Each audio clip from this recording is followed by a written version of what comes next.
Hey, tonight we're diving into the real Wild West. Not the Hollywood version with its heroic cowboys and dramatic showdowns, but the gritty, dangerous reality where survival was never guaranteed. You might think you're tough enough to handle it, but trust me, there's a reason they called it wild. If you're enjoying these stories, I'd really appreciate a quick like or even a subscribe. It helps more than you know. I'm always curious where you all are listening from, so drop a comment with your location and what time it is there. Love seeing our little global community connect through these stories.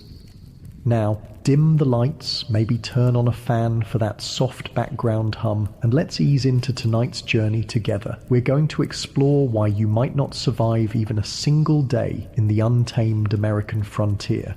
Congratulations, you've just woken up in the American Wild West of the 1870s. The good news, you're about to experience a legendary chapter of history firsthand. The bad news, your chances of survival just dropped dramatically. The first challenge hits you before you even open your eyes. The smell, not the earthy, pleasant aroma of nature you might expect, but something far more pungent. The stench of unwashed bodies, animal droppings, and what might possibly be raw sewage hanging heavy in the air. You see, bathing wasn't exactly a priority in the Wild West. Most settlers considered a thorough wash a monthly luxury, and that's being generous. Some went entire winters without a proper bath. Water, was precious out here, and using it to clean yourself seemed wasteful when you needed it for drinking and cooking. As you drag yourself from your bed, which is likely just a straw-filled mattress crawling with bedbugs, you realize how every muscle in your body aches. Life in the 1870s frontier involved constant physical labor from dawn until dusk. There were no weekends off, no vacations, and certainly no ergonomic considerations. Whether you were a farmer, miner, or ranch hand, your body was your primary tool used until it broke down. You might think you work hard in your modern life, but frontier labor was something entirely different, backbreaking work that left even the strongest people permanently hunched and arthritic by their 30s. Imagine spending 14 hours plowing fields, hauling water, chopping wood, or working deep underground in a mine shaft. No wonder the average lifespan was only about 35 years. Standing on the dusty floor, you notice the chill in the air. If it's winter, your cabin might be 20 degrees below freezing inside. If you had a fireplace, you'd have let it burn down overnight to save precious fuel. Good luck finding central heating or thermal underwear in this century. And if it's summer, well, get ready to sweat through every article of clothing you own. There was no escaping the elements in the Wild West. Speaking of clothing, forget comfort. Men typically owned maybe 2 sets of clothes, rough canvas or denim pants and cotton shirts that chafed against the skin. Women wore multiple layers regardless of the temperature, chemises, corsets, petticoats, and long dresses that dragged in the dirt. Everything was scratchy, ill-fitting, and rarely cleaned. Those fancy outfits you've seen in Western movies? Pure fiction for the average person. Your stomach growls, reminding you it's time for breakfast. Hope you like beans, biscuits, and coffee, possibly for every meal. The Wild West diet was monotonous and nutritionally deficient. Fresh fruits and vegetables were seasonal luxuries. Meat, when available, was often preserved with salt or smoke because refrigeration didn't exist. Scurvy, a disease caused by vitamin C deficiency, when your gums bleed and your teeth fall out, was common among settlers despite being easily preventable with modern knowledge. You might think the coffee would at least be good. Cowboys always seem to have a pot brewing in the movies, but what you're served barely resembles what you'd recognize as coffee. It's typically boiled to within an inch of its life, bitter beyond belief, and might include crushed eggshells or even salt to reduce the bitterness. Still, the caffeine would help you face the day, so you drink it without complaint. Before heading outside, you might want to check your shoes for scorpions or snakes that could have sought shelter during the night. It wasn't uncommon for frontier folks to shake out their boots each morning, a habit born from painful experience. One wrong move, and you could be facing a venomous bite miles from any medical help.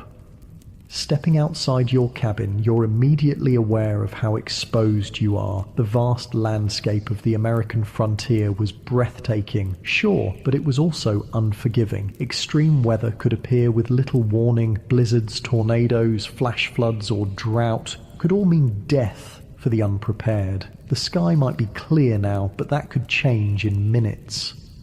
If you've settled in a frontier town, you might think civilization offers some protection. In some ways, that's true. In others, it just presents different dangers. Towns in the Wild West were hotbeds of disease. Without proper sewage systems or understanding of germ theory, illnesses spread rapidly through communities. Cholera, typhoid, smallpox, diphtheria, and tuberculosis were constant threats. An outbreak could wipe out half a town in weeks.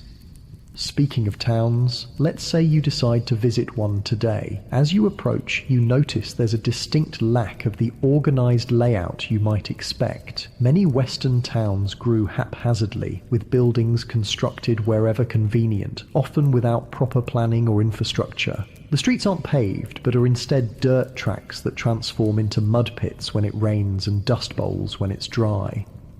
The smell hits you again, stronger now. Horse manure is everywhere because horses are the main transportation. There are no street cleaners or sanitation departments. In some towns, the accumulated waste could be knee-deep in heavily trafficked areas. Flies swarm around you, and you realize why disease spreads so easily here. As you walk down the main street, you pass the saloon, likely one of the busiest establishments in town. Contrary to Hollywood depictions, saloons weren't glamorous places with swinging doors and piano players. Most were crude, one-room affairs with rough plank bars and basic furniture. The liquor served wasn't fine whiskey aged in oak barrels, but raw alcohol often mixed with tobacco juice, pepper, turpentine, or even gunpowder to give it extra kick. A single drink could blind you if you were unlucky. The saloon represents another deadly aspect of frontier life: violence. These establishments were frequently sites of deadly confrontations, not because of formal duels or showdowns, but because of drunken arguments that escalated quickly in a heavily armed society. The romanticized gunfights of Western movies were rare. Most violence was impulsive, messy, and over trivial matters. Speaking of being armed, you'll notice almost everyone carries a weapon of some kind, but not for the reasons you might think. While personal protection was certainly a factor, weapons were primarily tools for hunting, protection from wildlife, and sometimes for signaling. The constant threat from bears, wolves, cougars, and venomous snakes made going unarmed foolish, especially when traveling between settlements. You might be surprised to learn that many frontier towns actually had strict gun control laws. Places like Dodge City, Kansas, and Tombstone, Arizona required visitors to surrender their firearms when entering town limits. The famous gunfight at the OK Corral actually started because the Clanton gang refused to comply with Tombstone's weapons ordinance.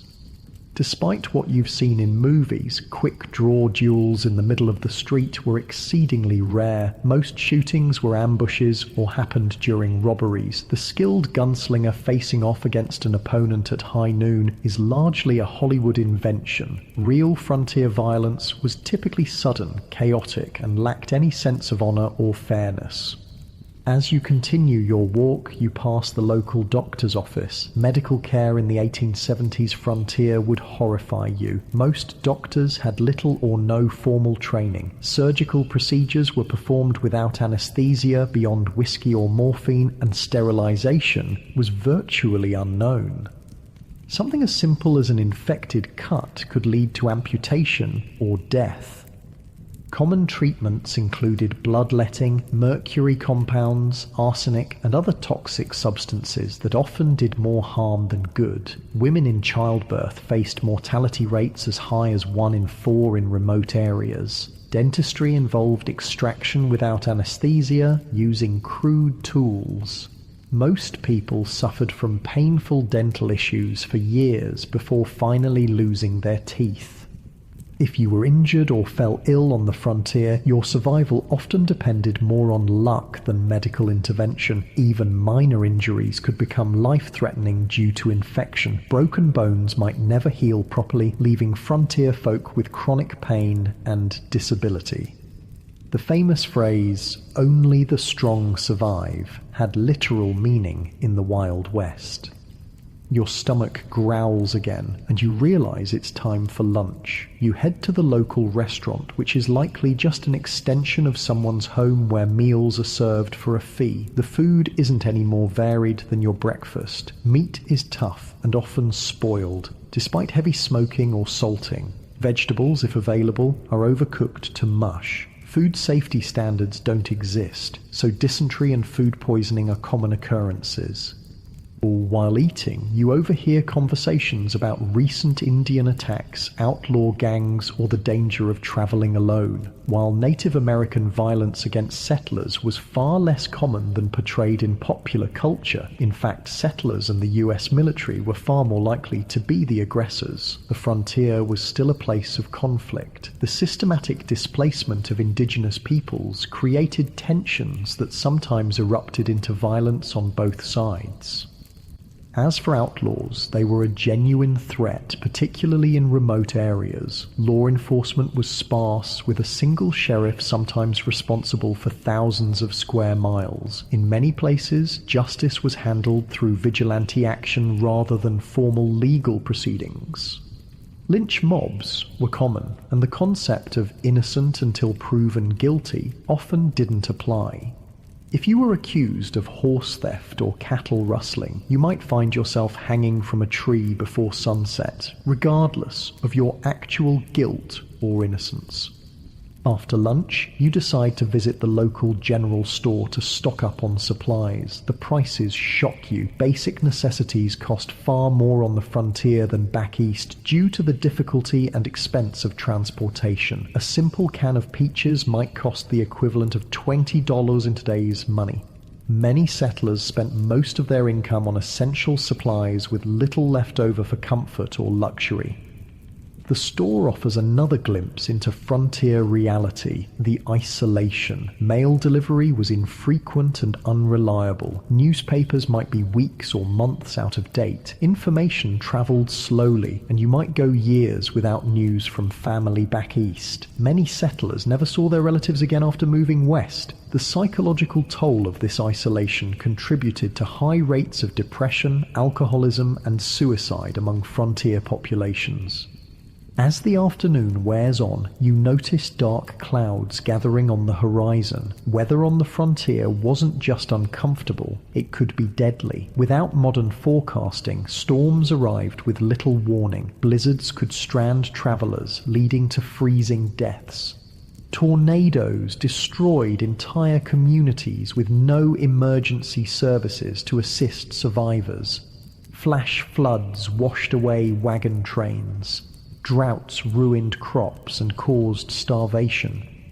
If you were lucky enough to have a proper home, it provided minimal protection. Most frontier dwellings were hastily constructed from whatever materials were available. Sod houses on the plains, log cabins in forested regions, or simple wooden structures in towns. None were particularly effective against extreme weather. Winter temperatures inside could drop below freezing. Summer heat was often unbearable, especially in attics or upper floors where many people slept. As the storm approaches, you decide to head back to your cabin before it hits. On the way, you pass a group of men heading to work at the local mine. Mining was one of the deadliest professions on the frontier. Underground cave-ins, toxic gas exposure, explosions from improperly handled blasting powder, and machinery accidents claimed countless lives. Miners also suffered from long-term health issues like black lung from coal dust or mercury poisoning from gold processing. Even if you avoided mining, few frontier occupations were safe. Farming involved dangerous equipment with no safety features. Ranching meant working with unpredictable animals weighing hundreds of pounds. Logging had one of the highest fatality rates of any profession. Whatever you did to make a living, your risk of serious injury or death was exponentially higher than in the modern world. You make it back to your cabin just as the rain begins to fall. The roof leaks in several places, and you place buckets to catch the water. This is a good opportunity to refill your drinking water, as clean water was scarce and precious. Many frontier settlers drank from the same sources used for washing and watering livestock, leading to waterborne illnesses that could quickly turn fatal. As you sit in your leaky cabin listening to the rain, you reflect on how different reality is from the romanticized version of the Wild West. There were no heroes or villains, just people struggling to survive in incredibly harsh conditions. The fact that anyone made it through is testament to human resilience and determination. Night falls early as you have no electricity. Candles and oil lamps provide minimal illumination, and you're careful with them. Fire was a constant danger in frontier homes. A single spark could mean losing everything, with no fire department to call for help. Many towns burned to the ground at least once in their history. You prepare for bed, exhausted from just one day in the Wild West. Your muscles ache, your stomach is unsettled from the unfamiliar food, and your mind is overwhelmed by the constant vigilance required to stay alive. As you drift off to sleep, you wonder if you'll make it through tomorrow, or if you'll become just another statistic in the dangerous story of the American frontier. The wind howls outside your cabin, a haunting reminder of how small and vulnerable humans are against the vastness of the untamed wilderness. Tomorrow, if you're lucky enough to see it, will bring all these challenges again, along with new ones you haven't yet imagined. In the Wild West, survival was never guaranteed. It was earned day by day, hour by hour, through hardship most modern people can scarcely comprehend. The morning light filters through the cracks in your cabin walls, waking you from a restless sleep. Your body aches from the hard mattress, but there's no time to linger. The Wild West waits for no one. As you rise, you remember yesterday's harsh introduction to frontier life and wonder what new challenges today will bring. Let's say you decide to leave town today to travel across the frontier. Whether you're heading to another settlement, joining a wagon train west, or simply exploring, travel in the 1870s was an entirely different experience than what you're used to. The good news is that by this time, the Transcontinental Railroad had been completed, connecting the east and west coasts of America. The bad news? Unless you were relatively wealthy or traveling between major cities, you probably couldn't afford to use it. Most frontier folks traveled by horse, wagon, or simply on foot. If you owned a horse, consider yourself fortunate. Horses were expensive to buy and maintain, putting them out of reach for many settlers. A good horse might cost the equivalent of several months' wages. Then you needed saddles, bridles, feed, and veterinary care, though veterinary care often meant shooting the animal if it broke a leg or developed certain illnesses. Riding itself was no pleasure cruise. Saddles in the 1870s weren't designed for comfort but for function. Hours in the saddle left even experienced riders with blisters and aching muscles. And if your horse spooked at a snake or sudden noise, which happened frequently, you could easily be thrown, potentially suffering broken bones or worse miles from any help. If you couldn't afford a horse, you might travel by wagon. Forget the romantic image of pioneers cheerfully rolling across pristine prairies. Wagon travel was brutally uncomfortable. The vehicles had no suspension system beyond the slight give in wooden wheels, meaning you felt every rock, rut, and hole in the trail. The constant jarring caused wagon sickness, similar to seasickness, leaving travelers nauseous and miserable. Roads, if they existed at all, were typically just dirt tracks carved by previous travelers. After rain, they became muddy quagmires where wagons could sink axle deep. During dry periods, the dust was so thick you could barely breathe or see. Wagons frequently broke down, with wheels cracking or axles snapping miles from the nearest settlement. Let's say you've decided to journey all the way to California or Oregon. You've joined a wagon train heading west on the famous Oregon Trail. This 2,000-mile journey was one of the most perilous undertakings of the 19th century. Of the approximately 400,000 people who attempted it between the 1840s and 1860s, an estimated 1 in 10 didn't survive. The Oregon Trail was sometimes called the nation's longest graveyard. Some historians estimate that an average of 10-15 people died for every mile of the trail. Think about that. A grave every 350 feet or so for 2,000 miles. The trail was lined with makeshift crosses and stone markers, many without names, as families were forced to bury loved ones and continue their journey. Disease was the #1 killer on the Oregon Trail. Cholera, a bacterial infection spread through contaminated water, was particularly devastating. This horrible illness, caused severe diarrhea and vomiting, draining the body of fluids so quickly that a person could be healthy at breakfast and dead by dinner. There was no effective treatment available. Wagon trains would sometimes lose dozens of people in a single cholera outbreak.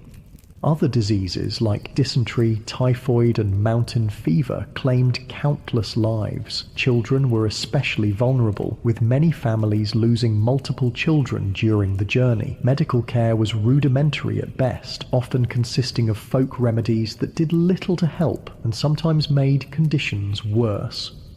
Crossing rivers presented another deadly challenge. Wagons weren't designed to float, but pioneers had to cross numerous rivers on their journey west. Some had ferries or fords, but many required the wagon to be floated across like a makeshift boat. Wagons frequently capsized in these crossings, drowning people and livestock and destroying precious supplies. The Platte, Columbia, and Snake Rivers claimed hundreds of lives during the migration period.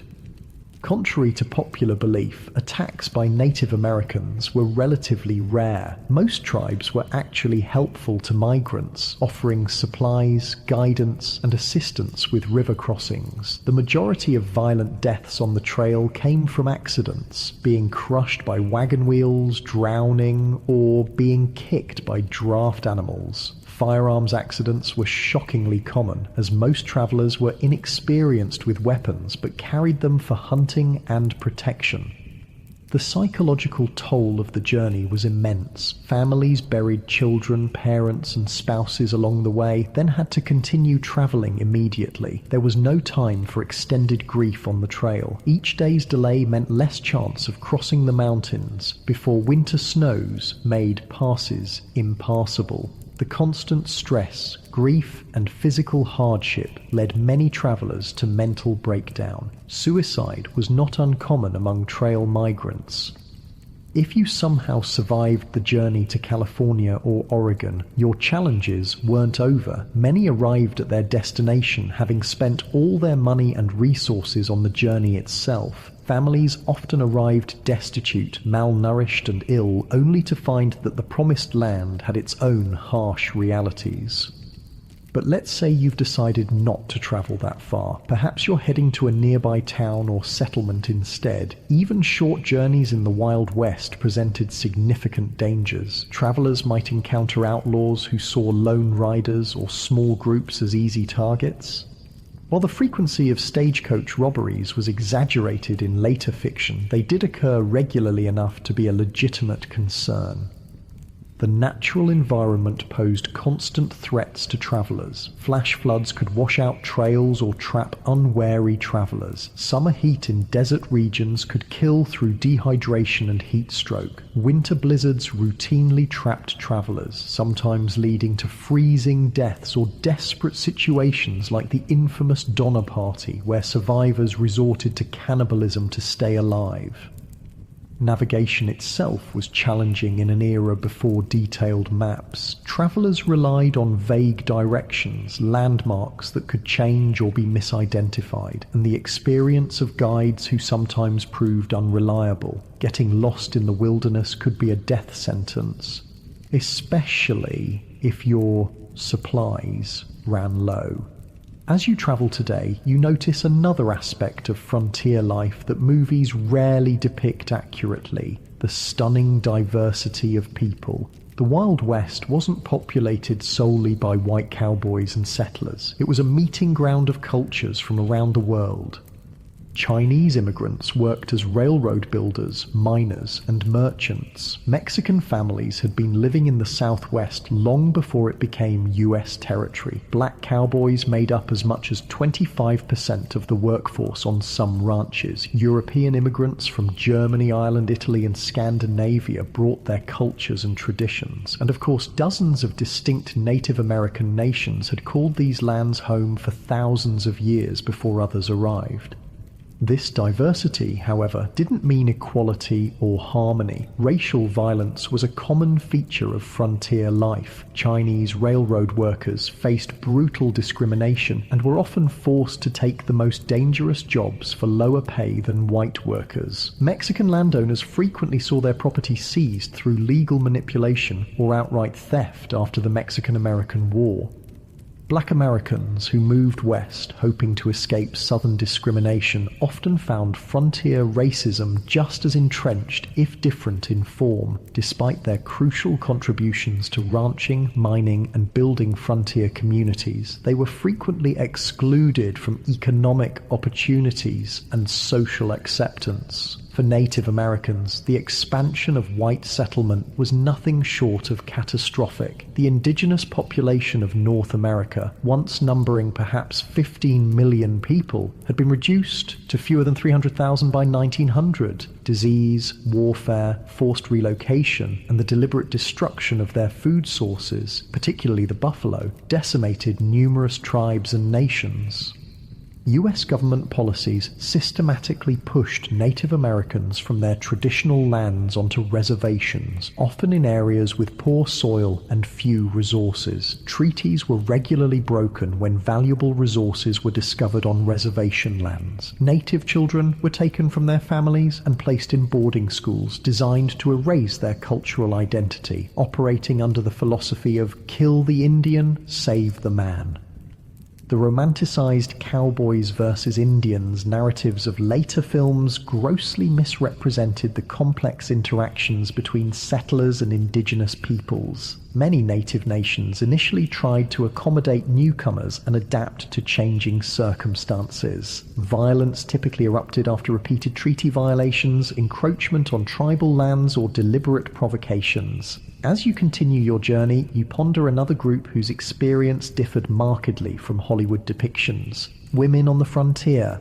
Far from the helpless damsels or schoolmarms of Western movies, frontier women performed incredibly demanding physical labor while navigating restrictive social expectations. On homesteads and farms, women not only handled traditional domestic duties like cooking, cleaning, childcare, and making clothing, but also worked in the fields, tended livestock, and defended the home when necessary. Their workday typically started before dawn and ended well after dark, with few, if any, days of rest. A frontier woman might need to plow fields in the morning, deliver a neighbor's baby at midday, fight off predators threatening the livestock in the afternoon, and still prepare meals and care for her own children throughout. Many women became widows young due to the dangerous nature of frontier life and had to manage farms or businesses alone while raising children. Despite their essential contributions, women had few legal rights. In most territories and states, they couldn't vote, own property independently if married, or have custody of their children in the event of divorce. Domestic violence was considered a private matter, with little legal recourse available to victims. For unmarried women, options were severely limited. Teaching was one of the few respectable professions, though female teachers were paid significantly less than their male counterparts, and were often expected to resign upon marriage. Some women found economic independence through running boarding houses, working as nurses, or establishing millinery or dressmaking businesses. Then there were the soiled doves, prostitutes who worked in frontier brothels and saloons. While later mythology romanticized these women, the reality was typically grim. Many entered the profession out of economic desperation after being widowed or abandoned. Physical abuse, drug addiction, and venereal disease were common hazards of the work. Even those who managed to earn substantial money found themselves socially ostracized and unable to transition to more respectable positions. Some women did find greater freedom on the frontier than they might have back east. The shortage of women in Western territories gave them more marriage options and sometimes better treatment as communities competed to attract and keep female residents. A few territories like Wyoming and Utah granted women voting rights decades before the 19th Amendment, recognizing their essential contributions to frontier development.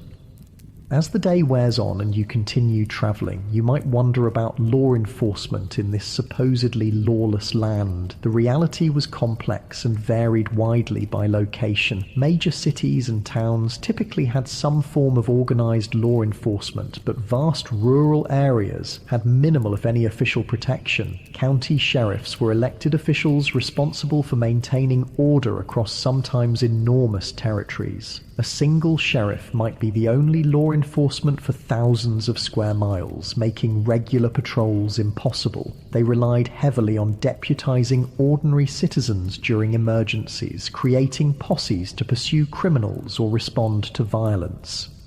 Town marshals handled law enforcement within town limits, sometimes with a few deputies in larger settlements. These positions were often dangerous and poorly paid, attracting a mix of dedicated public servants and those who enjoyed the power the badge provided. Some famous lawmen, like Wyatt Earp, moved between legitimate law enforcement and more questionable enterprises throughout their careers.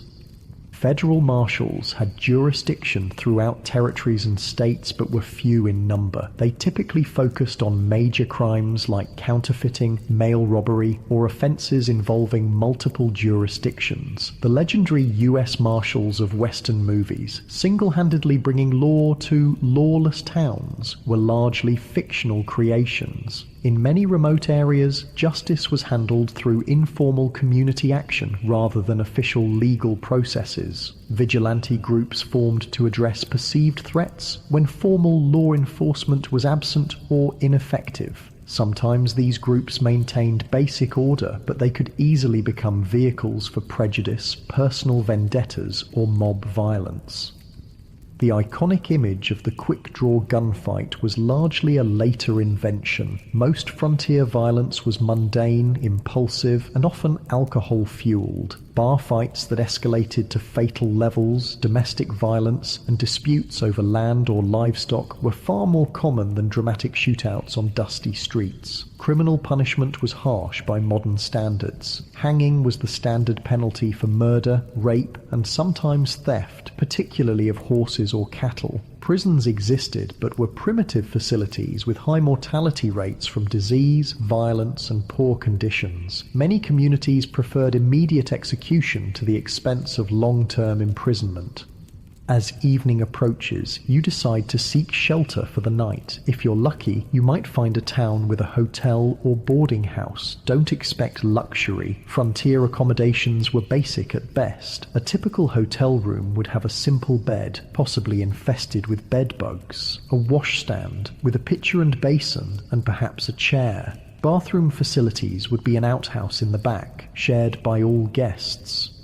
Privacy was minimal, with thin walls allowing you to hear your neighbours' every movement and conversation. In busier establishments, you might even share a bed with a stranger, a common practice to maximise capacity during busy periods. The sheets might not have been changed for previous guests, and lighting would be limited to candles or oil lamps. A night's lodging would cost between 25 cents and $1, depending on the establishment's quality and location. This represented a significant expense for many travelers, equivalent to several hours' wages for an average worker. Many chose to sleep in stables, barns, or simply under the stars to save money, despite the additional risks these options presented. If you were traveling through more remote areas, you'd likely camp for the night. This meant building a fire, assuming you could find enough fuel, preparing a meal from your limited supplies, and sleeping on the ground with minimal protection from the elements or wildlife. Indigenous peoples, experienced travelers, and military scouts had sophisticated techniques for safe camping, but the average settler often made dangerous mistakes. Proper fire management was literally a matter of life and death. A fire built too large could spark a prairie or forest fire that could consume thousands of acres in hours. One built too small might not provide enough warmth during cold nights, leading to hypothermia. Campfire cooking required skills most modern people lack, often resulting in meals that were simultaneously burnt and raw. As night falls fully and you prepare to sleep, the sounds of the frontier darkness surround you. Coyotes howl in the distance, unfamiliar birds call, the wind whispers through grass or trees. For people accustomed to modern light and noise pollution, the profound darkness and strange sounds of wilderness nights often triggered intense anxiety. Many travelers slept poorly on the frontier, not just because of physical discomfort, but from fear of the unknown dangers that might lurk in the darkness. Native attacks, though rare, often occurred at dawn when sleepers were at their most vulnerable. Predators like wolves, bears, and mountain lions might investigate camps looking for food. Venomous snakes and scorpions sought warm places to rest, sometimes including a sleeper's bedroll. Even if no actual threats materialized, the psychological stress of constant vigilance took its toll. Frontier diaries frequently mention exhaustion not just from physical labor, but from the mental strain of perpetual alertness. Modern people, accustomed to locks, alarms, and the security of dense population, would find the vulnerability of frontier sleeping arrangements profoundly disturbing. As you drift towards sleep, you reflect on the day's journey. Travel in the Wild West bears almost no resemblance to its sanitized, romanticized portrayal in later entertainment. It was grueling, dangerous, and uncomfortable beyond what most modern people could endure. And the skills required from from navigation without maps to making emergency repairs to handling firearms safely took years to develop, and mistakes were often fatal. The darkness deepens and the sounds of night creatures grow louder. Tomorrow will bring new challenges if you survive the night. Perhaps you'll reach your destination, or perhaps you'll become just another unmarked grave along the trail. One more statistic in the perilous story of westward expansion. The Wild West forgave no weakness and offered no second chances. Every day survived was a victory against overwhelming odds. The new day dawns on the frontier, and you've somehow survived the night, a victory in itself in the Wild West. As you rub the sleep from your eyes and stretch your aching muscles, you contemplate what direction your frontier experience might take today. Perhaps you'll try your luck in one of the booming mining towns where fortunes are supposedly made overnight. You've heard stories of the California gold rush, the Nevada silver strikes, and the Colorado mining booms. Tales of ordinary men finding nuggets the size of chicken eggs and becoming wealthy overnight have drawn hundreds of thousands west. What these stories don't mention are the brutal realities awaiting those who chase mineral dreams. Let's say you decide to try your hand at mining. What would that actually entail? First, you'd need to stake a claim, which means finding unclaimed land with potential mineral deposits, increasingly difficult by the 1870s, as the easiest and richest areas were claimed years earlier. If you were lucky enough to find a promising spot, you'd need to register your claim at the nearest government office and pay the required fees, which could be substantial. Then the real work would begin, and it was some of the most physically demanding labor imaginable. For placer mining, searching for loose gold in streams, you'd spend hours bent over in ice-cold mountain water, sifting through sediment with a pan or sluice box. Your hands would crack and bleed from constant exposure to water and rough materials. Your back would ache from the hunched position, and after all that effort, you'd be lucky to find a few tiny flakes of gold worth pennies.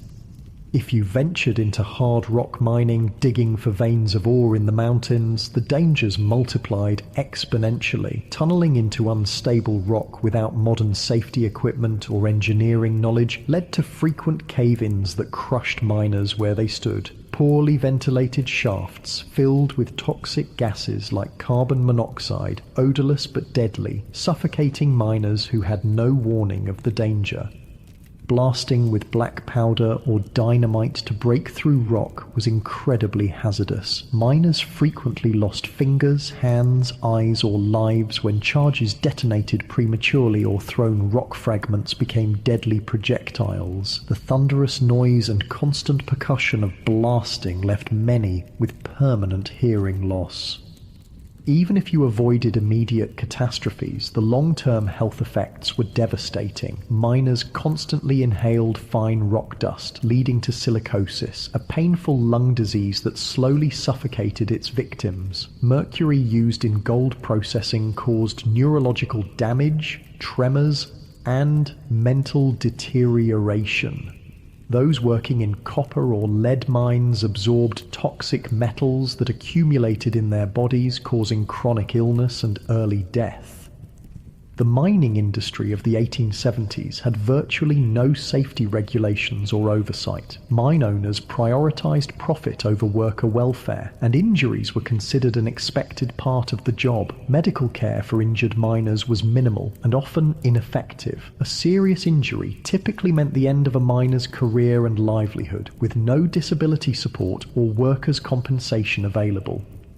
For all these risks and hardships, what was the likely reward? Despite the mythology of the lucky prospector, the vast majority of miners barely earned subsistence wages. By the 1870s, most worked for large mining companies rather than independently, earning $2 to $3 for a grueling 10 to 12-hour day. Studies suggest that storekeepers, saloon owners, and prostitutes consistently made more money than the miners whose dreams sustained frontier mining towns. Speaking of mining towns, they were notoriously rough places. Imagine a community composed primarily of young single men engaged in dangerous work with few women, families, or civilizing institutions. Alcohol consumption was astronomical. The average mining camp resident consumed several times more alcohol than the typical American today. Violence was commonplace, with fights, stabbings, and shootings occurring regularly. Sanitation in mining camps was typically abysmal. With minimal planning or infrastructure, human waste and garbage accumulated in streets and waterways. Typhoid, cholera, and dysentery spread rapidly in these conditions. During warm months, the stench could be overwhelming, and swarms of flies spread disease from waste to food. If you managed to find valuable ore, you faced the challenge of converting it to cash. Banking in the Wild West was primitive and often predatory. Many mining towns had no banks at all, forcing miners to carry gold dust or ore, making them targets for theft. Some saloons and general stores offered to buy gold, but frequently at rates far below actual value, taking advantage of miners' limited options. Where banks did exist, they operated with minimal regulation or oversight. Bank failures were common, often wiping out customers' life savings without warning or recourse. Many bankers were little more than confidence men who established storefronts, collected deposits, and disappeared overnight with all the funds. Without federally backed currency, paper money was issued by individual banks, and its value fluctuated wildly depending on the bank's reputation. Counterfeit bills circulated widely, and even experienced merchants could be fooled by well-made fakes. The safest form of money was gold or silver coin, but carrying it made one a target for robbery. Perhaps, after considering the dangers and disappointments of mining, you decide to try your hand at ranching instead. The cattle industry was booming in the 1870s, with demand for beef in eastern cities creating opportunities on the frontier. Surely this would be a healthier, more profitable venture. Ranching did indeed avoid some of the worst health hazards of mining, but it introduced its own unique dangers and hardships. Starting a ranch required significant capital. Land, livestock, equipment and buildings all represented major investments. Many aspiring ranchers went deeply into debt purchasing these necessities, betting their future on favorable weather and market conditions. Nature often had other plans. Droughts could wither grazing lands and dry up crucial water sources, forcing ranchers to either watch their cattle starve or sell at devastating losses. Harsh winters could kill entire herds, as happened in the infamous Great Die-Up of 1886 to 1887, when up to 90% of cattle on northern ranges froze or starved to death during unusually severe weather. Disease could sweep through herds, wiping out a rancher's investment overnight. Texas fever, anthrax, and other infectious diseases had no effective treatments in the 1870s. Predators like wolves and cougars took a constant toll on livestock, particularly vulnerable calves. Poisonous plants, quicksand, and injuries further reduced herds. The iconic cattle drives, moving herds hundreds of miles to railroad shipping points, were not romantic adventures, but grueling, dangerous undertakings. Cowboys, not the glamorous figures of later films, but typically young, poorly paid laborers, worked 20-hour days during drives, catching brief naps in the saddle as they moved thousands of animals across difficult terrain. These drives faced constant threats. River crossings could turn deadly in minutes if animals panicked, creating deadly pile-ups that drowned cattle and cowboys alike. Stampedes, which could be triggered by something as simple as a lightning strike or a snapping twig, turned thousands of 1,500-pound animals into an unstoppable destructive force. Cowboys caught in stampedes were often trampled to death. The cowboy's life was far from the freedom portrayed in Western mythology. They typically earned about $30 per month for exhausting, dangerous work. Most were very young men, often teenagers, from poor backgrounds with few other options. A significant percentage were black, Mexican, or mixed-race individuals facing discrimination that limited their opportunities elsewhere. Their diet on the trail consisted mainly of beans, salt pork, and biscuits, with minimal fresh food. Medical care was limited to whatever the trail cook might know about folk remedies. Injuries, common in such dangerous work, often went untreated until they became life-threatening. Many cowboys died young from injuries, exposure, or violence. Perhaps ranching doesn't appeal after all. What about farming? Surely growing food, the most fundamental of human activities, would offer a more stable and less dangerous way of life on the frontier. The Homestead Act of 1862 had opened vast areas of the West to settlement, offering 160 acres free to anyone who would live on and improve the land for 5 years. This seemed like an incredible opportunity, a chance for people with little money to become landowners and build independent livelihoods. The reality proved far more challenging than the promise. First, 160 acres might sound substantial, but in the arid regions that comprised much of the available land, it was often insufficient to support a family. Traditional Eastern farming methods failed in these environments, where rainfall was a fraction of what pioneers were accustomed to. Many settlers had no knowledge of dry farming techniques needed for success in these regions. Starting a frontier farm required tremendous physical labor. The first task was building shelter, typically a sod house on the treeless plains, constructed by cutting and stacking dense prairie turf. These soddies were dark, damp dwellings that leaked when it rained, harbored insects and snakes, and crumbled without constant maintenance. Then came the back-breaking work of breaking the land for planting. Prairie sod, held together by dense grass roots that had developed over centuries, was extraordinarily difficult to plough with the equipment available to most settlers. It could take a year or more just to prepare a few acres for planting. The work was so physically demanding that it permanently damaged many farmers' bodies.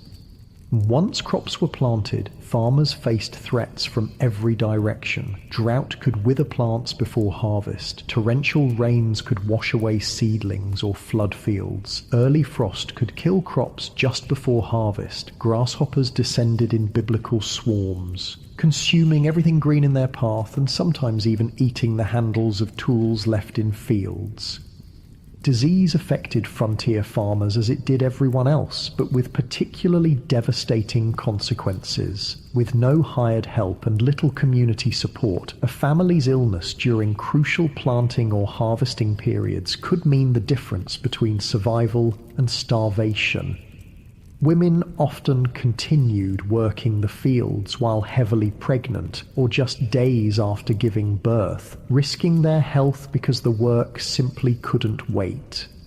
Farm accidents were common and often fatal. Homemade tools broke and caused injuries. Animals panicked and trampled their handlers. Even successful harvests could turn deadly. Numerous farmers died when they fell into grain storage bins and suffocated in the loose grain, or when poorly constructed storage buildings collapsed under the weight of their contents. The isolation of frontier farms took a heavy psychological toll. Neighbors might be miles away, visited only occasionally. Women in particular suffered from this isolation, some going months without speaking to anyone outside their immediate family. Depression, anxiety, and what was then called prairie madness affected many settlers, sometimes leading to abandonment of homesteads or suicide. For those who persevered through these challenges and actually produced crops, economic obstacles remained. Transportation to markets was difficult and expensive. Without refrigeration, perishable products had to be sold quickly or preserved. Large agricultural corporations and railroad companies used their influence to keep crop prices low and transportation costs high, squeezing independent farmers from both directions. By the 1870s, another option was emerging on the frontier, working for wages in the growing towns and industries. Perhaps this offered a safer, more stable path than the high-risk ventures of mining, ranching, or farming. Wage labor did avoid some of the worst physical dangers and financial risks of independent enterprises, but introduced its own hardships. Industrial safety standards were virtually non-existent. Workers in frontier factories, mills, and workshops suffered horrific injuries from unguarded machinery. Construction workers built increasingly tall structures without harnesses or safety equipment, leading to frequent fatal falls. Railroad work was particularly dangerous. Track layers worked with minimal equipment under brutal conditions, suffering high rates of injury and death from accidents, heat stroke, and exhaustion. Chinese workers, who built much of the transcontinental railroad, were often assigned the most dangerous tasks, such as handling unstable explosives to blast through mountain passes. Working hours were long by modern standards, typically 10-12 hours per day, 6 days per week. Pay was low, with most workers barely earning subsistence wages. Child labor was common, with children as young as 8 or 9 working alongside adults in many industries, often suffering higher injury rates due to their size and inexperience. Workers had essentially no legal protections.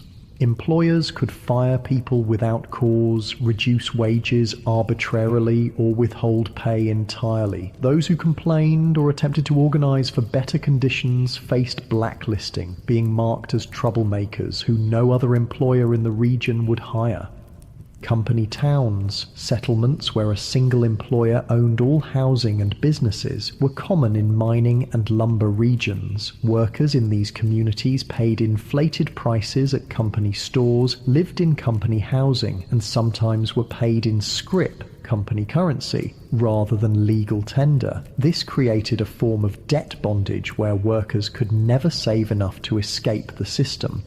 Whether you mined, ranched, farmed, or worked for wages, frontier life shaped your experiences in ways modern people would find disorienting. Perhaps most striking was the relationship with time, not the carefully measured minutes and hours of our digital age, but a more fluid reality, governed by daylight, seasons, and natural rhythms.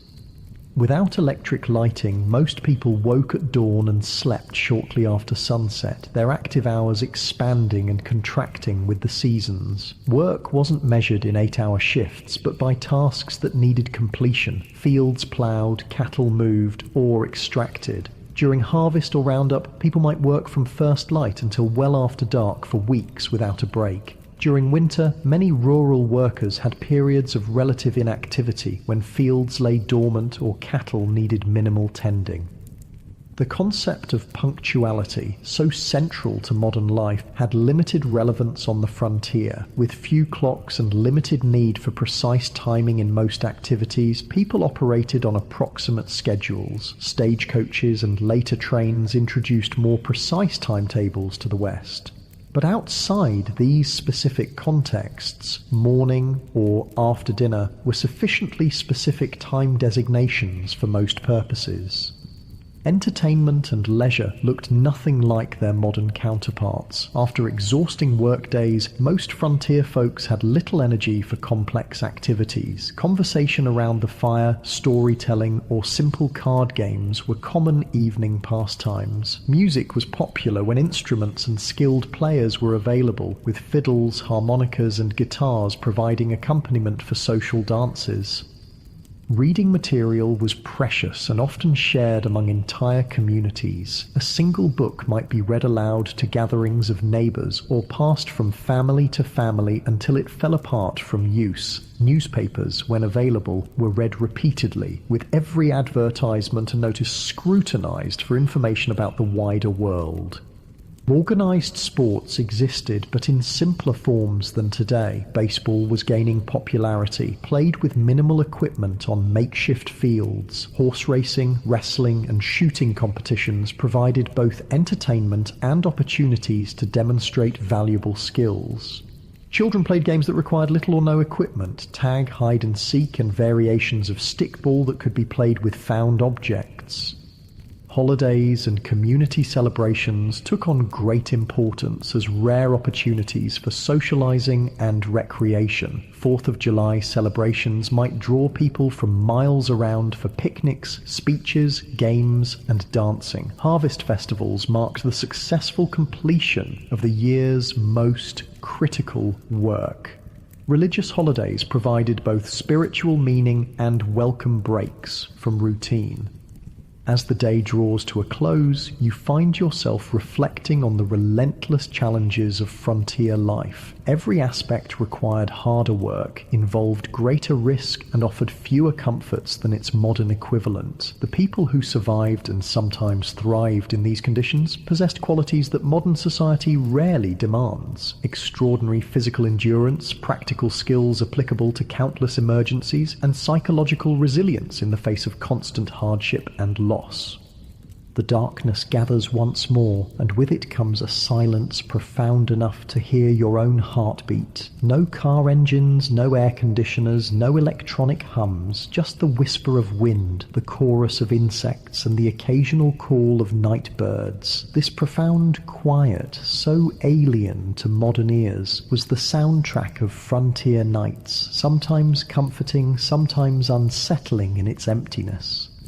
As you drift towards sleep, you wonder if you would have had what it took to survive here, not just for a day or a week, but for years and decades. The people who shaped the American West, for better and worse, were not the idealized heroes of later fiction, but complex individuals facing extraordinary challenges with the limited resources and knowledge of their time. Their story, stripped of romanticism, is one of human endurance against conditions that would break many of us today.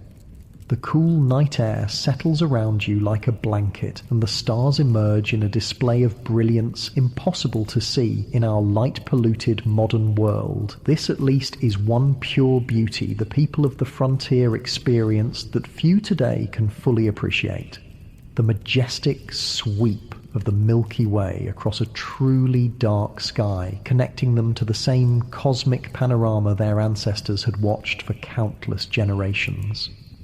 Morning arrives again in the Wild West, and with it comes hunger, a constant companion on the frontier. Food in the 1870s, West bore little resemblance to the varied, convenient diet you're accustomed to in the modern world. Let's explore what keeping yourself fed would actually entail in this harsh environment. The good news is that game was still relatively plentiful in many areas. Deer, elk, rabbit, and various birds could supplement your diet if you had the skills to hunt them. The bad news? Hunting required ammunition, which was expensive and might be needed for protection. It also demanded time away from other essential work, making it a luxury many settlers couldn't afford during busy seasons. Most frontier families relied heavily on foods they could grow, preserve, or purchase in bulk. The staples of the frontier diet were beans, corn, and pork, dense in calories but monotonous and nutritionally incomplete. Fresh fruits and vegetables were available only in season, a few months at most, and winter diets often contained no fresh produce whatsoever. This lack of dietary variety led to widespread nutritional deficiencies. Scurvy, caused by vitamin C deficiency, was common during winter and early spring when no fresh produce was available. The symptoms, bleeding gums, loosening teeth, joint pain, and eventually death, were well known but difficult to prevent with available resources. Other deficiency diseases affected growth in children and caused various chronic health problems in adults. Food preservation was a constant challenge and critical survival skill. Without refrigeration, meat needed to be consumed quickly or preserved through smoking, salting, or drying. These methods deterred bacterial growth but drastically changed flavors and textures while reducing nutritional value. The heavy salt content of preserved foods contributed to high blood pressure and other health issues. Women spent enormous amounts of time preserving food when it was abundant for use during scarce periods. Vegetables were pickled in vinegar or fermented. Fruits were dried or preserved with sugar if available. Root vegetables might be stored in root cellars, underground spaces that maintained cool temperatures. These preservation efforts were not optional activities, but essential survival work that could determine whether a family would eat during winter. Food storage presented its own problems. Properly prepared preserved foods could last months or even years, but improper techniques led to spoilage and potentially deadly food poisoning. Additionally, stored food attracted pests. Rats, mice, and insects consumed portions of most stored food supplies, and their droppings contaminated what remained. Most frontier families simply accepted a certain amount of insect parts and rodent droppings in their flour, beans, and other staples as unavoidable. Cooking itself was far more labor-intensive than modern people can easily comprehend. Meals were prepared over open hearths or wood-burning stoves that required constant attention and fuel. In wood-scarce prairie regions, women and children might spend hours gathering buffalo chips, dried manure, or twisted grass to burn as cooking fuel. Water had to be hauled from wells or streams, often hundreds of pounds per day for cooking, cleaning, and drinking. Even with these efforts, meals lacked the variety and flavor profiles modern people expect. Spices were expensive luxuries, used sparingly if at all. Sugar and coffee were treasured items, often hoarded for special occasions. Fresh milk was available only if a family kept a cow, and for only part of the year when the cow was producing. Most frontier children grew up with simple, repetitive diets that would horrify modern nutritionists. Interestingly, despite these limitations, obesity was rare on the frontier. The combination of limited food supplies, minimal sugar consumption, and constant physical labor kept most people lean. However, this leanness wasn't necessarily healthy. Many frontier folks suffered from malnutrition even when they had sufficient calories to sustain their work. Beyond basic survival needs like food, frontier life presented unique challenges for families raising children. If you had been born in the Wild West, West, rather than just visiting it, your childhood would have been dramatically different from modern experiences. Childhood itself was conceived differently in the 19th century. Children as young as 6 or 7 were expected to contribute meaningful work to family survival, not as educational chores, but as essential economic contributions. Young children minded livestock, gathered eggs, picked vegetables, watched younger siblings, and helped with countless other tasks that freed adults for heavier work. By age 10 or 12, most frontier children worked alongside adults at nearly adult capacity. Boys followed fathers into fields, barns, or workshops, learning skills through direct participation rather than formal instruction. Girls worked with mothers, learning the complex domestic skills necessary for frontier homemaking. Not simple housekeeping, but the production of essential goods like clothing, preserved food, candles, and soap. This early adulthood extended to other areas of life. Children were not sheltered from the harsh realities around them. They witnessed births, deaths, slaughtering of animals, and the sometimes violent conflicts of frontier communities. They were expected to understand and adapt to these realities, rather than being protected from them. Education, as modern people understand it, was limited and inconsistent on the frontier. In established towns, schools might operate for a few months each year, typically during winter when agricultural work was minimal. One teacher, often barely educated themselves, might be responsible for students ranging from 5 to 17 years old, all studying in a single room. Physical conditions in these schools were challenging. Buildings were poorly insulated, leading to freezing conditions in winter and stifling heat in warmer months. Supplies were minimal, perhaps a few shared textbooks, slates for writing that had to be constantly erased and reused, and minimal paper that was treated as a precious resource. Corporal punishment was the standard disciplinary approach, with whippings or beatings administered for infractions as minor as whispering or failing to memorize assigned material. In more remote areas, formal schooling might not exist at all. Some families conducted home education using whatever books were available, but many frontier children received only the most basic literacy and calculation skills, if that. Their education focused instead on practical knowledge, how to predict weather, track animals, prepare soil for planting, treat common injuries, and perform the countless other tasks essential for survival. Child mortality remained devastatingly high throughout the frontier period. Approximately 1 in 4 children died before reaching adulthood, with the highest risk in the first 5 years of life. Diseases that modern medicine easily prevents or treats, measles, diphtheria, scarlet fever, whooping cough, routinely killed or permanently disabled young children. Accidents claimed many more, as child safety was a foreign concept in an era where survival demanded risk-taking. The psychological impact of this mortality on both children and parents is difficult for modern people to comprehend. Most children grew up watching siblings die. Parents expected to lose children and often gave the same name to a subsequent child if an older sibling died young. A practice that seems strange today, but reflected the different relationship with mortality in an era when death was an everyday presence. Perhaps nothing illustrates the gulf between frontier and modern life more clearly than approaches to health and medicine. If you became ill or injured in the 1870s West, your experience would bear almost no resemblance to modern healthcare.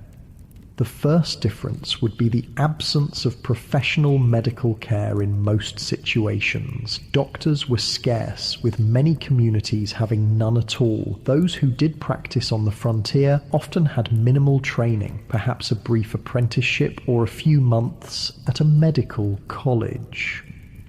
Their knowledge reflected medical science of the era, which still relied heavily on theories like humoral balance that had more in common with medieval medicine than modern practice.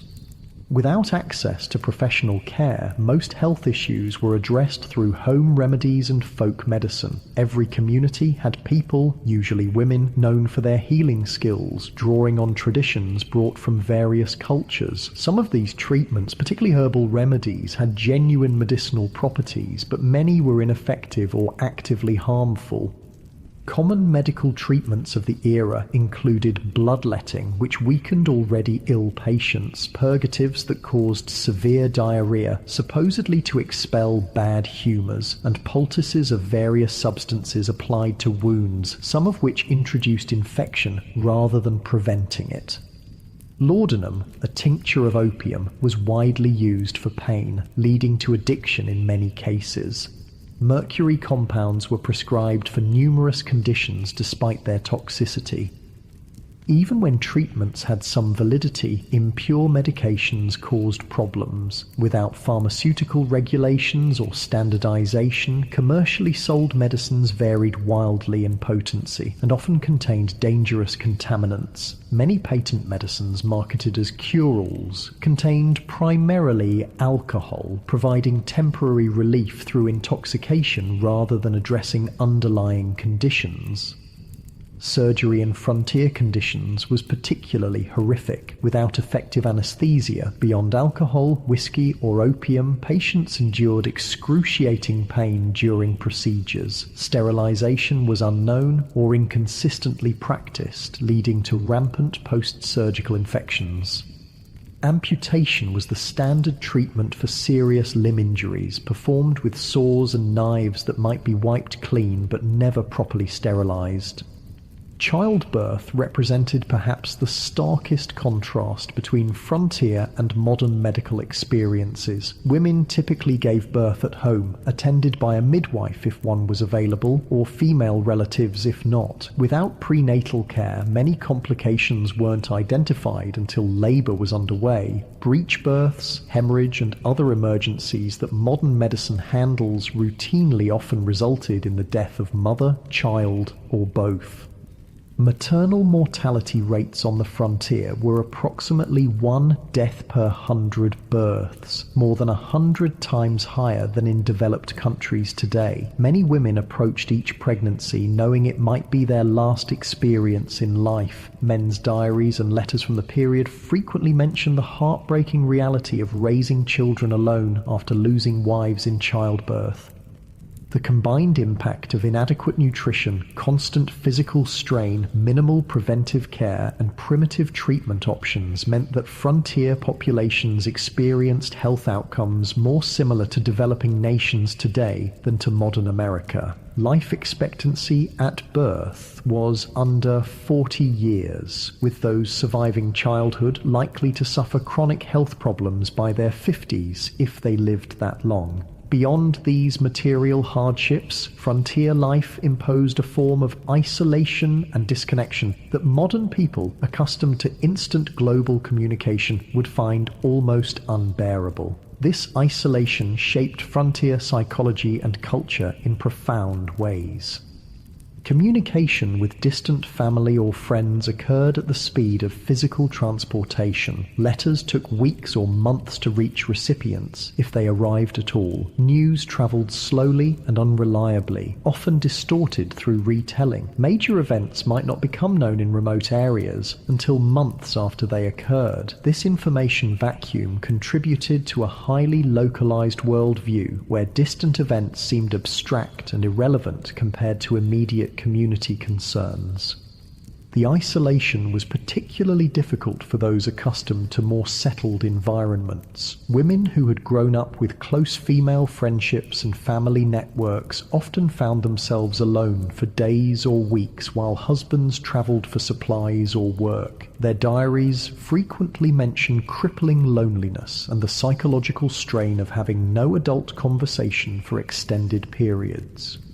This isolation sometimes led to what contemporary accounts called prairie madness, severe depression, anxiety, and occasionally psychosis triggered by the combination of isolation, constant work, and environmental hardships. Some affected individuals became violent toward family members or committed suicide. Others simply abandoned their homesteads and returned east, unable to endure the psychological pressure of frontier life.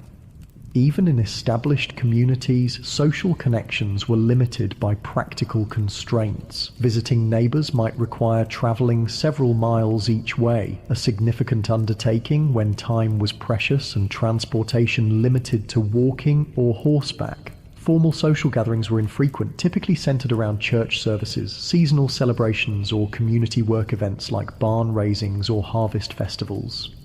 Churches played a crucial role in frontier communities beyond their spiritual function. They served as social hubs, educational centers, and mutual aid societies. Even those with limited religious conviction often participated in church activities for the community connection they provided.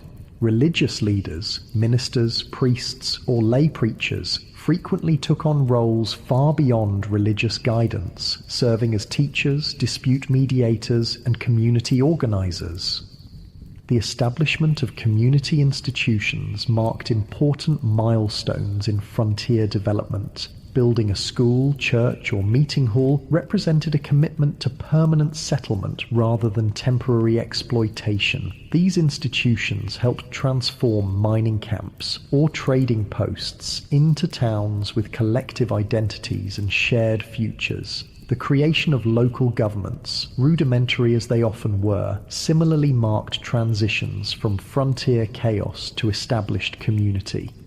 Frontier communities also developed distinctive forms of mutual aid and collective action necessary for survival in harsh conditions. Barn raisings and house raisings allowed families to complete large construction projects impossible for individual households. Harvest teams moved from farm to farm, ensuring crops were gathered before weather could destroy them. Spontaneous search parties formed when children went missing. These cooperative traditions reflected the practical reality that no individual or family could survive the frontier entirely through self-reliance.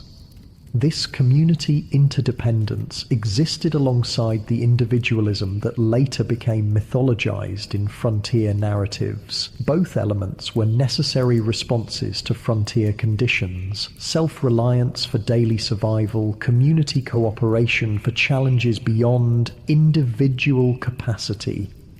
The tension between these values shaped frontier culture and continues to influence American attitudes toward government, community, and individual responsibility. As another day in the Wild West draws to a close, you find yourself contemplating the mental and emotional resilience required to endure such conditions year after year. The people who populated the American frontier weren't superhuman. They suffered, struggled, and sometimes broke under the relentless pressure of their environment. But many adapted and persevered, developing skills and perspectives that allowed them to find meaning and even joy amid hardship. The darkness settles around you once more, bringing with it the profound silence of the pre-industrial night. The day's experiences have given you a glimpse into a world both familiar and utterly alien, a world where survival required constant vigilance, where comfort was rare and luxury almost non-existent, where death was an everyday companion rather than a distant stranger. As sleep approaches, you wonder about the people who chose this life or had it thrust upon them by circumstance. What drove them west? What sustained them through blizzards, droughts, illness, and loss? What would they think of the world their struggles helped create? A world of abundance and security beyond anything they could have imagined, built on foundations they laid through exhausting labor and countless sacrifices. The questions follow you into dreams filled with endless prairies, towering mountains, and the faces of those who tamed the Wild West, not through romantic gunfights, but through the quiet heroism of daily persistence against overwhelming odds. Their story, stripped of Hollywood glamour and frontier mythology, stands as a testament to human adaptability and the extraordinary courage of ordinary people facing extraordinary challenges. Dawn breaks on what will be your final day in the Wild West. As the golden light spills across the landscape, you take a moment to appreciate the raw beauty that drew so many westward despite the dangers and hardships. The frontier was a place of stunning natural grandeur. Vast prairies rippling like oceans, mountains scraping the sky, canyons plunging into the earth's depths. This beauty, at least, wasn't a Hollywood invention. But even this relationship with the natural world differed profoundly from modern environmental perspectives. The frontier mentality viewed nature primarily as a resource to be conquered and exploited rather than preserved or protected. Timber was cut without consideration for regeneration. Game was hunted to the edge of extinction in many regions. Streams were diverted, polluted, or destroyed for mining operations with no thought for downstream consequences. The near extinction of the American bison, buffalo, stands as perhaps the starkest example of this exploitative approach. In the 1700s, an estimated 30–60 million bison roamed North America. By 1884, fewer than 1,000 remained. This devastation wasn't simply the result of hunting for food or hides, though that played a part. It was also deliberate policy, encouraged by the US government as a way to deprive Plains Indian tribes of their primary resource, forcing them onto reservations. General Philip Sheridan, a key military leader in the Plains Indian Wars, reportedly stated, "Let them kill, skin, and sell until the buffalo is exterminated. It is the only way to bring lasting peace and allow civilization to advance." Whether or not he actually spoke these exact words, they accurately reflect government policy of the era. The destruction of the buffalo herds was environmental warfare designed to break indigenous resistance by eliminating their way of life. For Native American nations across the West, the expansion of white settlement represented an apocalypse, not just physical displacement, but the collapse of economic systems, spiritual practices, and cultural identities tied to specific landscapes and resources. While early interactions sometimes involved trade and cooperation, by the 1870s most indigenous groups faced stark choices: confinement on reservations, continued resistance against overwhelming odds, or cultural assimilation. The reservation system itself represented a form of cultural genocide. Native children were forcibly removed from families and sent to boarding schools designed to kill the Indian and save the man, as Captain Richard H. Pratt, founder of the Carlisle Indian Industrial School, infamously stated. These children had their hair cut short, were forbidden from speaking their languages, practicing their religions, or maintaining their cultural identities. The intergenerational trauma from these policies continues to affect Native communities today. Armed resistance against American expansion almost invariably ended in defeat, though some groups maintained independence longer than others. The Battle of the Little Bighorn in 1876, where combined Lakota, Northern Cheyenne, and Arapaho forces defeated Lieutenant Colonel George Armstrong Custer's 7th Cavalry, represented one of the last major indigenous victories. The subsequent military campaigns against these tribes were marked by increasing brutality, including attacks on villages and the killing of women and children. The tragedy of this cultural collision was heightened by the fact that many native nations had sophisticated agricultural systems, complex governance structures, and rich cultural traditions that could have offered valuable knowledge to European settlers. The different approaches to land use and ownership created fundamental misunderstandings. Many native groups couldn't conceive of owning land any more than one could own the air or stars, making treaty negotiations over territory fundamentally problematic from the start. These cultural conflicts extended beyond native white relations. The West was extraordinarily diverse, with communities from around the world bringing different languages, religions, customs, and approaches to frontier life. This diversity was both a strength, introducing varied skills and perspectives, and a source of tension in communities struggling with scarce resources and limited infrastructure. Chinese immigrants, who played crucial roles in building the transcontinental railroad and developing mining operations, faced particularly severe discrimination. The Chinese Exclusion Act of 1882, the first major American law restricting immigration based on nationality, grew from anti-Chinese sentiment that had festered for decades in Western territories. Chinese miners were frequently driven from productive claims through violence or unjust application of foreign miners' taxes. Chinese communities in frontier towns often faced riots and mass expulsions when economic conditions deteriorated. Mexican Americans, many of whom had become US citizens through territorial acquisition rather than immigration, similarly faced discrimination and displacement. Despite treaty guarantees protecting property rights following the Mexican-American War, many Mexican landowners saw their holdings taken through legal manipulation, intimidation, or outright fraud. Spanish-derived water rights systems that had functioned effectively for generations were replaced with English common law approaches less suited to arid environments.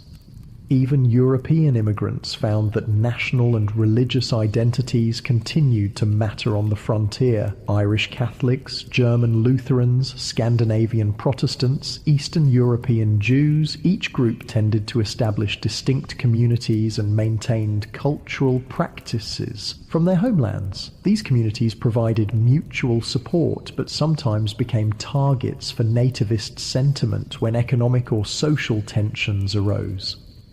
African Americans who moved west after the Civil War hoped to find freedom from Southern oppression, but often encountered different forms of discrimination. Black cowboys, who made up approximately 25% of the workforce on some cattle operations, rarely received recognition in contemporary accounts or later mythology. Black homesteaders established communities in several Western territories, but frequently faced organized resistance from white neighbors and discriminatory application of homestead laws. The collision of these diverse groups, each with their own values, practices, and expectations, created frontier communities far more complex and conflict-ridden than later romantic depictions would suggest. The melting pot metaphor popularized in later American mythology obscured both the persistent cultural distinctiveness of various groups and the power imbalances that determined whose cultures would be preserved and whose would be suppressed. As the day progresses, you find yourself in a frontier town undergoing rapid transformation, a transition happening across the West during the 1870s and 1880s. The initial phase of settlement, characterized by individual prospectors, independent farmers, and small-scale enterprises, was giving way to more organized corporate development of Western resources. The arrival of railroads catalyzed this transition. The Transcontinental Railroad, completed in 1869, dramatically reduced travel time between east and west from months to days. Subsequent branch lines penetrated previously isolated regions, connecting them to national markets and supply chains. This transportation revolution allowed large-scale extraction of Western resources for Eastern factories and enabled mass-produced Eastern goods to flood Western markets. These economic connections accelerated the integration of Western regions into national systems, but often disadvantaged small producers. Independent miners couldn't compete with large mining corporations that brought industrial methods and capital investment. family farms struggled against agricultural enterprises operating on vast acreage. Small ranchers found themselves squeezed by cattle companies with investor backing and political connections. Corporate interests increasingly dominated political as well as economic structures. Railroad companies, mining conglomerates, timber interests, and large landholders exercised enormous influence over territorial and early state governments. Water rights, mineral claims, grazing access, and timber concessions were allocated through processes that typically favored those with financial and political power rather than small operators or community interests. This transition from frontier to integrated region wasn't simply economic but cultural. The rough-edged mining camp or cattle town gradually acquired institutions that signaled permanence and connection to wider society. Banks, schools, churches, newspapers, theatres and fraternal organisations. Streets were surveyed and sometimes paved. Wooden structures were replaced with brick and stone buildings. Local governments enacted ordinances regulating behaviour that had previously gone ungoverned. For many who had been attracted to the frontier precisely because of its freedom from Eastern constraints, these changes represented unwelcome domestication of the wild spaces they had sought. Some continually moved westward ahead of advancing civilization, seeking new frontiers. Others struggled to adapt to increasing regulation, competition, and social expectations. The mythological end of the frontier, declared in the 1890 census, represented real psychological and cultural challenges for those whose identities were tied to frontier conditions. Part of this transformation involved the taming, or at least management, of frontier violence. The iconic gunfighters and outlaws who would later dominate Western mythology operated in a specific historical window when formal law enforcement was establishing itself against pre-existing systems of personal and community violence. By the 1880s and 1890s, professional police forces and court systems had replaced vigilante justice in most established communities, though remote areas still saw occasional eruptions of frontier-style conflict resolution. The legendary figures who captured public imagination, Wild Bill Hickok, Wyatt Earp, Billy the Kid, Jesse James, operated in this transitional period, often moving back and forth between legal and illegal activities as circumstances changed. Their later mythologization obscured the complex, often morally ambiguous reality of their lives. Hickok, far from the perfect marksman of legend, shot bystanders in at least 2 gunfights. Earp worked variously as a lawman, gambler, brothel keeper, and vigilante across his career. The Robin Hood image attached to Jesse James ignored his Confederate guerrilla background and the innocent victims of his robberies. As evening approaches on your final day in the Wild West, you find yourself contemplating the gap between frontier reality and the mythology that would later emerge from it. Why did Americans, and eventually the world, become so fascinated with a romanticized version of this brutal period? What needs did these myths serve, and what truths did they obscure?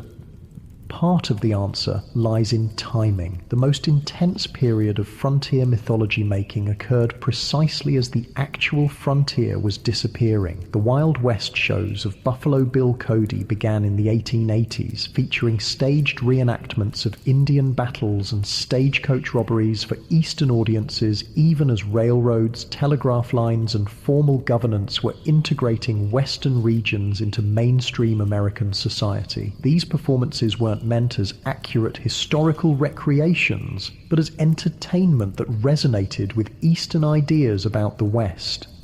The dime novels that popularized exaggerated tales of Western heroes originated not on the frontier, but in Eastern publishing houses, written by authors who rarely had first-hand experience of the regions they described. These formulaic stories emphasized action, clear moral distinctions between heroes and villains, and a vision of the West as a testing ground for American virtues of self-reliance, courage, and individualism. Later, Hollywood westerns further refined and amplified these mythological elements, creating iconic images of lone cowboys, heroic sheriffs, dastardly outlaws, and savage Indians that bore little resemblance to historical reality. These films served psychological and cultural functions beyond entertainment. They offered reassuring narratives about American identity during periods of rapid social change and international challenges.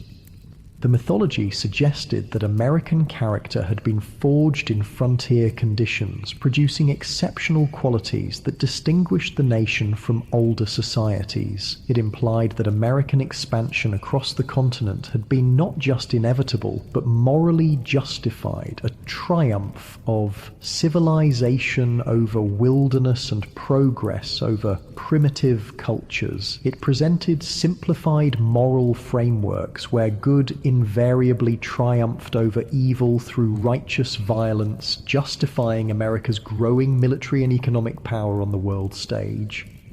What these myths obscured was the complex, morally ambiguous reality of Western development, the genocide of indigenous peoples, the exploitation of immigrant labor, the environmental devastation, the corporate manipulation of political systems, and the deeply divided community struggling with fundamental questions about identity, governance, and resources. The real West offered no simple moral lessons, but rather a case study in how human societies adapt to challenging conditions, sometimes showing remarkable cooperation and creativity, sometimes descending into exploitation and brutality. As darkness falls once more, you reflect on your brief journey through the unromanticized Wild West. You've experienced firsthand why the average person today, accustomed to abundant food, medical care, physical safety, and countless comforts unknown to frontier dwellers, would likely not survive even a single day in the actual conditions of the 1870s frontier. The skills, knowledge, physical conditioning, and psychological resilience required for frontier survival represent a way of life so distant from modern experience as to be almost unimaginable. Yet something about this world continues to fascinate us. Perhaps it's the raw honesty of a life stripped to essentials, where tasks have immediate consequences and achievements represent tangible victories against natural constraints. Perhaps it's the community interdependence that emerged from shared challenges, creating connections that transcended differences in background or belief. Perhaps it's simply the reminder that human beings can endure and even find meaning in conditions far harsher than most of us will ever face. The legacy of the American frontier extends beyond mythology into the actual structures and systems that shape modern American life. Property laws, water rights frameworks, federal-state relationships, approaches to natural resources, and countless other aspects of American governance emerged from frontier-era compromises and conflicts. The diversity of Western communities, despite efforts at forced assimilation, contributed to the multicultural reality of modern America. Even the continuing tensions between individual rights and collective welfare, local control and national standards, exploitation and conservation have roots in frontier-era debates.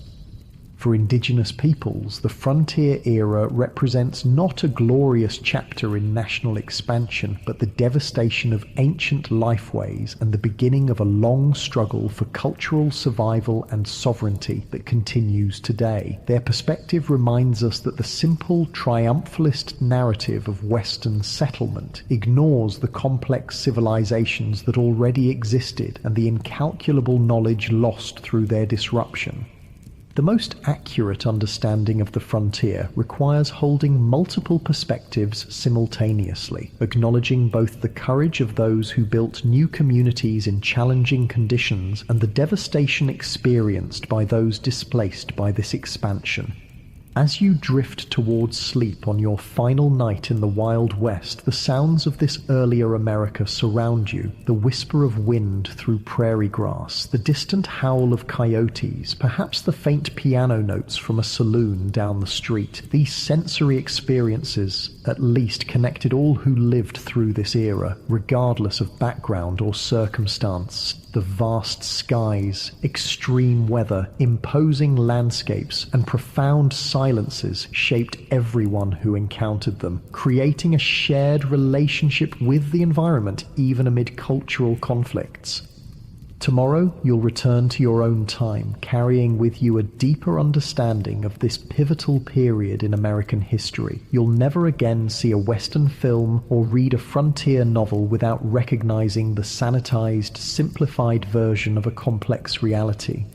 You'll appreciate the extraordinary comfort and security of modern life, achieved through technological advances unimaginable to frontier dwellers. You might find yourself more aware of the skills and knowledge lost in the transition to our specialized, technology-dependent society, the practical self-sufficiency that allowed frontier people to build, repair, grow, preserve, and create what they needed with minimal outside support. Most importantly, you'll understand that the real story of the American West isn't found in gunfights and gold strikes, but in the daily struggles of ordinary people, men, women, and children of diverse backgrounds, who faced extraordinary challenges with the limited resources available to them. Their story, without Hollywood embellishment, contains enough genuine courage, tragedy, innovation, conflict, cooperation, cruelty, and kindness to fill countless histories. Their legacy lives in the communities they established, the environmental changes they initiated, the cultural patterns they created, and the myths that grew from their experiences. The real Wild West disappeared long ago, transformed by technology, population growth, economic integration, and environmental change into the modern American West of cities, suburbs, highways, and managed landscapes. Yet echoes of frontier experience persist in regional identities, local traditions, land use patterns, and governance structures. The memory of this formative period continues to influence how Americans understand themselves and their nation's development, even as scholars and communities work to replace simplistic mythology with more accurate, inclusive understandings of this complex history. As you finally surrender to sleep, the boundary between past and present seems to blur. The challenges faced by frontier communities, adapting to environmental constraints, managing scarce resources, building functional communities among diverse populations, balancing individual freedom with collective needs, remain relevant in new forms today. Perhaps the greatest legacy of the frontier experience is not a set of answers, but a collection of questions about human adaptation, community formation, and the relationship between people and the natural world, questions each generation must answer anew as circumstances change. The stars shine brilliantly above, the same stars that guided travelers across the prairie, helped farmers time their planting, and gave comfort to homesick immigrants far from familiar landscapes. In this moment of connection across time, you feel a fleeting kinship with those who looked upon these same constellations a century and a half ago, wondering what tomorrow would bring in a world where survival was never guaranteed, but life, in all its harshness and beauty, was experienced with an intensity seldom matched in our more comfortable era. Sleep comes at last, and with it dreams of a West both harsh and magnificent, a place where human vulnerability and resilience were displayed in equal measure, where diverse peoples collided and sometimes cooperated in ways that would shape a nation, and where the daily struggle for existence contained moments of transcendent connection with landscapes of breathtaking grandeur. The real Wild West, stripped of romantic illusion, offers a window into human experience at its most elemental, challenging, frightening, and occasionally sublime.